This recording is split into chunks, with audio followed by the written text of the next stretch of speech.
আসসালামু আলাইকুম। কি ঘটতে যাচ্ছে আগামী ৫-৬ দিনের মধ্যে? এমন প্রশ্নে আতঙ্কের প্রতিধ্বনি খোদ প্রধান উপদেষ্টার প্রেস সচিব মিস্টার শফিকুল আলমের কণ্ঠে। আবার অন্যদিকে বৃহস্পতিবার যে একটি খুবই গুরুত্বপূর্ণ একটি খবরের যেই শিরোনাম কিংবা নানান গণমাধ্যমে যেভাবে উঠে এসেছে, তাতে গত কয়েক মাসে যে নানান ধরনের গুঞ্জন শোনা যাচ্ছিল যে আওয়ামী লীগের নেতাকর্মীরা প্রশিক্ষণ নিচ্ছেন, তারা গেরিলা আক্রমণ করতে পারে, তারা সরকার উৎখাতের বিষয়ে তারা বেশ তোড়জোড় করে নামছে, সে বিষয়ে যে খবরটি আমরা পেলাম সেটি নিয়েও অনেক ধরনের প্রশ্ন রয়েছে। সেই প্রশ্নগুলো অন্তত আমি একটু উত্থাপন করতে চাই আপনাদের সামনে। আগে আসি প্রেস সচিব সম্পর্কে। তিনি বৃহস্পতিবার সচিবালয়ে সাংবাদিকদের একটি অনুষ্ঠানে বক্তব্য দিতে গিয়ে নির্বাচন প্রসঙ্গে বলছিলেন যে প্রধান উপদেষ্টা যথাসময়ে নির্বাচন দিবেন, যেমনটা তিনি সবসময় বলে থাকেন। তো সে প্রসঙ্গে বলতে গিয়ে তিনি বললেন যে আগামী ৫-৬ দিন খুবই গুরুত্বপূর্ণ। আগামী ৫-৬ দিনে বোঝা যাবে আমরা কোথায় যাচ্ছি। তার মানে কি আগামী ৫-৬ দিনের মধ্যে বর্তমান সরকারের বিদায় ঘণ্টা চূড়ান্তভাবে বেজে উঠতে পারে? আওয়ামী লীগ যে পরিকল্পনা নিয়েছে সেই পরিকল্পনা তারা বাস্তবায়ন করবে, নাকি অন্য কোনো সরকার আসবে? নানান ধরনের প্রশ্ন মানুষের মনে। এখন বিষয় হচ্ছে যে আওয়ামী লীগ এবং ছাত্রলীগের ৪০০ ক্যাডারকে প্রশিক্ষণ দেওয়ার ষড়যন্ত্রের ঘটনায় ১৬ জনকে গ্রেপ্তার করেছে আইন শৃঙ্খলা রক্ষাকারী বাহিনী। এটি সব গণমাধ্যমে এসেছে এবং বলা হচ্ছে যে প্রশিক্ষণের মূল দায়িত্বে ছিলেন সেনাবাহিনীতে কর্মরত, স্টিল তিনি কাজ করছেন মেজর সাদিকুল হক সাদেক। এবং সরকার উৎখাতের পরিকল্পনা অনুযায়ী এর আগে রাজধানীর 4টি স্থানে প্রশিক্ষণ চলেছে। সুরক্ষিত একটি স্থানেও নাকি প্রশিক্ষণ দেওয়া হয়েছে আওয়ামী লীগ, ছাত্রলীগ, যুবলীগের বাছাই করা ক্যাডারদের, মানে গণমাধ্যমের খবর অনুযায়ী। এবং সব মিলিয়ে এ পর্যন্ত 2500 জনকে প্রশিক্ষণের আওতায় আনা হয়েছে। আবার এই প্রশিক্ষণের দায়িত্বগুলো সমন্বয় করছিলেন একজন মেজর। এখন ইনি অন্য কোনো মেজর নাকি যেই সাদিকুল হক সাদেককে আটক করা হয়েছে, মেজর সাদেককে, তিনি এটি ঠিক কনফার্ম নই।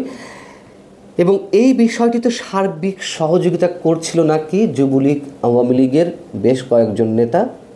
আর প্রশিক্ষণ সহ সরকারের বিরুদ্ধে তোড়জোড় করে মাঠে নামা বা গেরিলা আক্রমণ ইত্যাদি সব বিষয়গুলো নাকি তত্ত্বাবধান করছিলেন ভারতে অবস্থানরত সাবেক স্বরাষ্ট্রমন্ত্রী আসাদুজ্জামান খান কামাল। এই হচ্ছে মোটা দাগে গণমাধ্যমের খবর। এবং বিষয়টি তখনই গুরুত্বপূর্ণ হয়ে উঠেছে যখন কিনা মেজর সাদেককে হেফাজতে নিয়েছে সেনাবাহিনী। একই সঙ্গে তাকে জিজ্ঞাসাবাদ করা হচ্ছে। এই তথ্যটি স্বীকার করে নিয়েছেন বা নিজের মুখে বলেছেন সেনা সদরের মিলিটারি অপারেশনস পরিদপ্তরের পরিচালক ব্রিগেডিয়ার জেনারেল মোহাম্মদ নাজিমুদ্দৌলা। ঢাকা সেনানিবাস অফিসার্স মেসে একটি সংবাদ সম্মেলন ছিল বৃহস্পতিবার।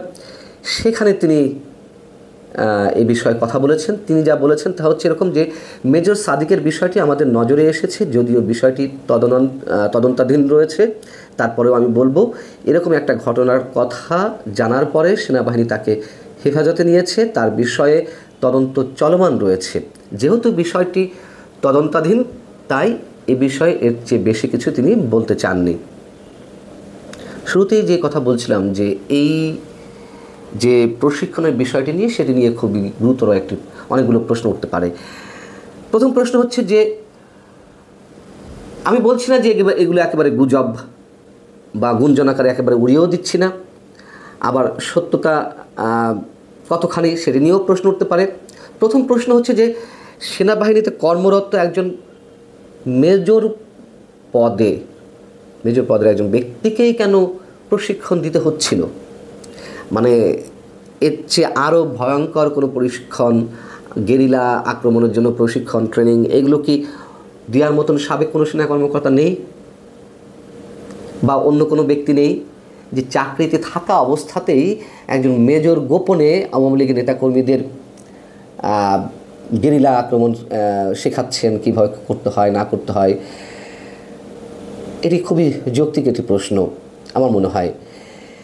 এবং এর সাথে আরও যেই প্রশ্নগুলো উঠতে পারে এই যে 16 জনকে আটক করা হলো, এমনি 5 আগস্ট অভ্যুত্থানের 1 বছর পূর্তি উপলক্ষে সরকার নানান ধরনের চাপে রয়েছে, এক ধরনের আতঙ্কে রয়েছে। আওয়ামী লীগ কী করে না করে তার নানান ধরনের লক্ষণ আমরা দেখেছি তাদের বিভিন্ন কর্মকাণ্ডে, এবং পুলিশের পক্ষ থেকেও 11 দিন কড়া নিরাপত্তা ব্যবস্থা বজায় রাখার জন্য নানান পর্যায়ে নির্দেশনা দেওয়া হয়েছে, সেটিও আমরা জানি। তাহলে সেই জায়গা থেকে যদি প্রশ্ন করি, এর আগে যত ধরনের অভিযান হয়েছে, ডেভিল হান্ট থেকে শুরু করে, অপারেশন ডেভিল হান্ট থেকে শুরু করে আরও নানান ধরনের অভিযান, চোর ছাত্রদের বিরুদ্ধে, সন্ত্রাসের বিরুদ্ধে, চাঁদাবাজদের বিরুদ্ধে সব জায়গায় আটক হয়েছে আওয়ামী লীগ নেতাকর্মী। এটি কেউ সেই ধরনের কোনো উপলক্ষ আওয়ামী লীগ নেতাকর্মীদের ঢালাওভাবে আটকের? এবং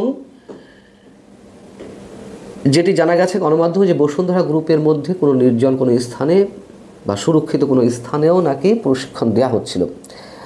বিষয় হচ্ছে যে বসুন্ধরা গ্রুপের যে কয়েকটি গণমাধ্যম রয়েছে, বাংলাদেশ প্রতিদিন, Kaler Kantho, news 24 Bangla, news24.com, Daily Sun ইত্যাদি ইত্যাদি, এই গণমাধ্যমগুলোতে আমরা দেখছি সাম্প্রতিক সময়ে মুক্তিযুদ্ধের পক্ষে অবস্থান নিয়ে নানান ধরনের খবর প্রকাশিত হচ্ছে, এবং সেগুলো আবার খুব স্বাভাবিকভাবে সরকারের বিরুদ্ধে যাচ্ছে। আবার নির্বাচন নিয়েও নানান ধরনের বক্তব্য, অনেকের বেশ কড়া কড়া মন্তব্য তাদের সেখানে ফটো কার্ড করে প্রকাশ করা হচ্ছে। এইগুলো সরকার পক্ষের যারা, তারা আবার ভালো চোখে নিচ্ছিল না। খুব স্বাভাবিকভাবে সরকারের পক্ষ থেকে ধরে নেওয়া হয়েছে যে বসুন্ধরা গ্রুপ সরকারের বিরুদ্ধে উঠে পড়ে লেগেছে। এবং তারই প্রতিক্রিয়ায় আমরা দেখলাম যে জাতীয় নাগরিক পার্টির অন্যতম শীর্ষ নেতা হাসনাত আবদুল্লাহ একেবারে প্রকাশ্যে তিনি বসুন্ধরা গ্রুপের সাংবাদিকদের হুমকি দিলেন। সে বিষয়ে সরকার নীরব, কিছু বলল না। এইগুলো তারই কোনো অংশ কিনা আমরা জানি না। এবং সবশেষ যদি বলে থাকি, মানে ধরে নেই, যারা আটক হয়েছেন তাদের সংখ্যা 16। ট্রেনিং নিয়েছেন গণমাধ্যমের খবর অনুযায়ী প্রায় 2500 জন। তাহলে তারা কোথায়? নিশ্চয়ই তারা ছড়িয়ে ছিটিয়ে রয়েছে। তাহলে কি আসলে কিছু ঘটতে যাচ্ছে, আসলে কিছু ঘটবে, তাও জানি না আমরা। শুধু গুঞ্জন চারিদিকে অনেক ধরনের অনেক খবর বাতাসে ছড়িয়ে বেড়াচ্ছে, এবং এই কথাও তো সত্য, গত কয়েকদিন ধরে সুশীল সমাজ থেকে শুরু করে বিভিন্ন মহল থেকে এরকম মন্তব্য করা হচ্ছে যে সরকারের বিদায় ঘণ্টা বেজে উঠেছে। আসলেই আগামী 5-6 দিন অবশ্যই খুবই গুরুত্বপূর্ণ। ভালো থাকুন সবাই। আল্লাহ হাফিজ।